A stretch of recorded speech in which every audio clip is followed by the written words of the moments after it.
നമസ്കാരം. ഹൈന്ദവ അനുഷ്ഠാനത്തിൻ്റെ ഭക്തി നിർഭരമായ അലൗകിക അന്തരീക്ഷത്തിലെ ആഘോഷപൂർവമായി നവരാത്രി മഹോത്സവം നടന്നു വരികയാണ്. കേരളത്തിൽ കന്നിത്തുലാ മാസങ്ങളിൽ സരസ്വതി പൂജയായും ഇന്ത്യയുടെ മറ്റു ഭാഗങ്ങളിൽ അശ്വതി കാർത്തിക മാസങ്ങളിൽ ആയുധ പൂജയായും ആചരിക്കപ്പെടുന്ന മതപരമായ ആഘോഷത്തിൻ്റെ കാലമാണിത്.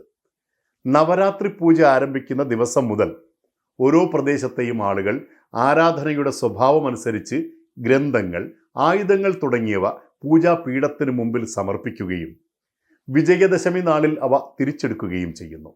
തങ്ങളുടെ വിദ്യയ്ക്കോ ജീവിതവൃത്തിക്കോ ദേവതയുടെ അനുഗ്രഹം ആർജിക്കുക എന്നതാണ് ഇതിന് പിന്നിലെ സങ്കല്പം. കുട്ടികളെ എഴുത്തിനിരുത്താനും വിജയദശമി ദിനമാണ് കേരളീയർ തിരഞ്ഞെടുത്തിരിക്കുന്നത്.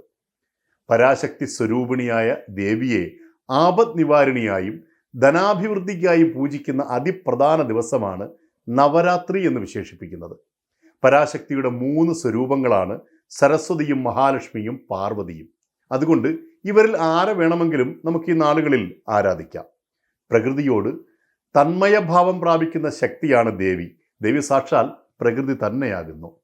വിജയദശമി ദിനത്തിലെ വിദ്യാദീക്ഷയിലൂടെ ഒരു വ്യക്തി പ്രപഞ്ച വിജ്ഞാനത്തിന് തന്നെയാണ് തുടക്കം കുറിക്കുന്നത്.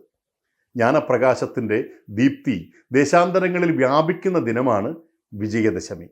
അന്ധകാരത്തിനുമേൽ പ്രകാശം നേടിയ വിജയത്തിൻ്റെ ദിവസം. അജ്ഞാനവും മൂഢതയുമാകുന്ന മഹിഷത്തിനുമേൽ വിശ്വമാതാവായി വിദ്യ നേടിയ വിജ്ഞാനത്തിൻ്റെ ദിനം. ഏവർക്കും വിജയദശമി ആശംസകൾ.